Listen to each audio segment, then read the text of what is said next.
I'm told there's a saying in the American South called poor mouthing.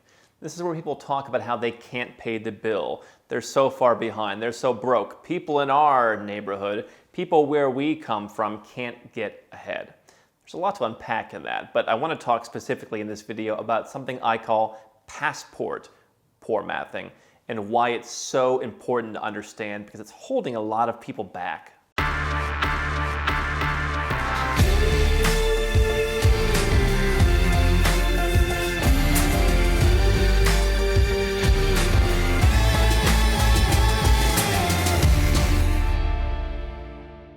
Hey, I'm Andrew Henderson, and there is a lot of confusion about passports and second passports. Now, before I talk about what I call passport poor mouthing, let's set the stage.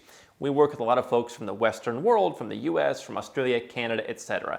They come and want a second passport. And what some people say is, I really only want a second passport if it's as good as my current one. I spoke with someone the other day from Australia.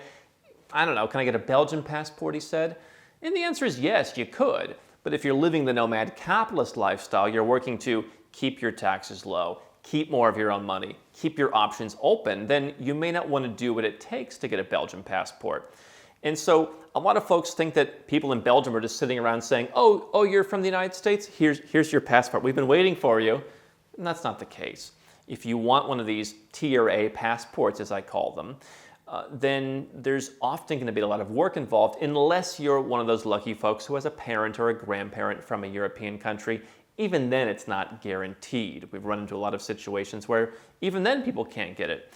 But the confusion about passports, I think, for a lot of people is they think, hey, the American passport's one of the best because I can travel anywhere. Right? I ask people as a diagnostic question, have you ever been rejected for a visa? A lot of people in the West will tell me, I don't think I've ever applied for a visa. Maybe they've been to China or something like that. But there's this notion that visa-free travel is the key element that decides what makes a passport good or bad. There are numerous indexes out there that are created around the best passport based entirely on that notion. And when we came up with the Nomad Passport Index a couple years ago, our annual report on the quality of passports, I said, yes, where you can travel is important. Global mobility is important, but so is the taxes with that passport. If there's a military requirement, what else holding that passport subjects you to? Not all passports are created equal. And so that's where the concept of passport poor mouthing comes into play, because it's a rather egalitarian metric to say visa-free travel matters. And what a lot of countries have done is they've gone out and they try to sign deals with just random countries you would never ever think of visiting just to increase their numbers to appear on these indexes. But here's the thing. If you're wealthy, the part about having to pay taxes no matter where you live, the part about having to have your kids join the military and give up their productive years if they don't want to, like those things are a bigger impact on you than having to go somewhere and get a visa. And so this passport poor mouthing applies. I had a party recently for Orthodox Easter and had a bunch of folks come over. We had some folks from Russia, we had some Egyptians, we had a guy from Nicaragua, and it's always interesting to hear these folks complain about their passport. The Nicaraguan guy in general was very interesting because Nicaragua actually has a pretty good passport.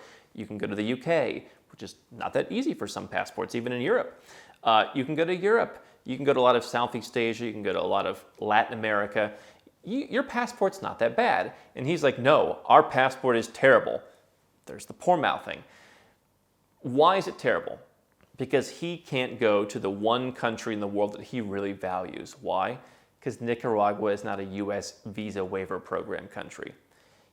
This is the challenge that I see people having when they're comparing passports, is that they look at going to the United States as the holy grail. Now, no doubt, a lot more people want to go to the United States than want to go to Albania, for example. So yes, having access to the US is more important than having access to Albania. But is the US the only country in the world? And if you are a successful person, is getting a visa to go to the United States, if you have just a normal Tier B passport, is that the end of the world? No. And so I think that people look at it as, if you're from the West, having to go and get a visa is ridiculous. I made a video a couple years ago about going and getting a Thai visa in Kuala Lumpur. It was a joke. And it's certainly a lot more of a joke than having to worry about having to join the military or having to file a tax return this big to a country you don't live in. I'm not saying give up your passport just to avoid filing some forms. I'm saying we have to consider that offsets some of the good travel benefits. Here's what bothers me even more. A number of years ago, I called a guy who's in the industry. I'm now friends with some of the guys in this company, and we do business a little bit differently, but I like some of these guys. I called him and said, you know what, I'm looking at getting one of these Caribbean passports as part of a passport portfolio. And he told me I was an idiot. He said, why would you consider replacing one of the best passports in the world, the United States, with that of a Caribbean country? And my answer today would be, because I can afford to. Because a Caribbean country passport, or any kind of similar passport, or as I've created a portfolio of a couple of different passports where you can have the best of a couple of different worlds. As a successful person, if I want to go to Canada, I can go and get a visa, and I can print out my bank statements and show that I have plenty of resources to support myself. And by the way, I mean, I like Canada, I like Canadians, but I don't know that I'm missing out by not going to Canada, because I wasn't really going to Canada much before anyway. And so there's this great kind of FOMO, like if I give up my Tier A passport, or if I get a Plan B passport that doesn't have access to Canada, and I ever have to give up the Tier A passport later, like how am I going to live without going to Canada?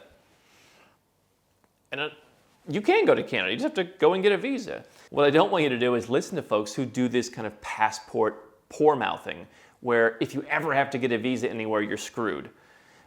I've talked to people who potentially don't want to be US citizens. They are now, and they potentially don't want to be.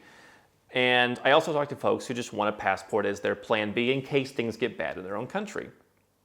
And I think that if you're looking at it from a cost basis, because everything is a cost, you're going to be a lot better served as the average person going out and getting a regular Tier B passport, or several of them, and using that as your portfolio of passports, rather than going and spending $1 million in Malta.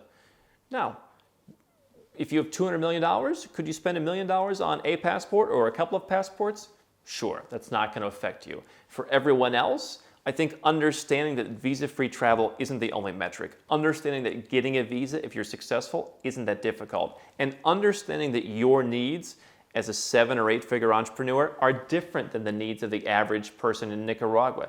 The average person in Nicaragua cannot afford to go to London tomorrow. They cannot afford to go to Singapore the day after that. And that's why they look at their passport as less than. They want the economic opportunity of being able to go to a country like the United States. They see that. The average person sees that as the opportunity. When I told friends of mine in Georgia that I was expatriating from the United States, they said, why would you do that? Why? Because so many people in Georgia have been raised to say, if only we lived in the United States, we could be wealthy. No, if only you worked harder, you'd be wealthy. If only you found an opportunity building an online business or doing something, serving the market somewhere, you'd be wealthy, right? The mentality from folks who, grew up in a village and then moved to the big city, and still thinking that one country is their golden ticket. No. You're your golden ticket. And if you already have been successful, it's worth considering that potentially a Tier A passport only holds you back. You might find more freedom, more opportunity, more just being left alone with a slightly less good passport if you consider the fact that most people want those Tier A passports for different reasons than you ever would.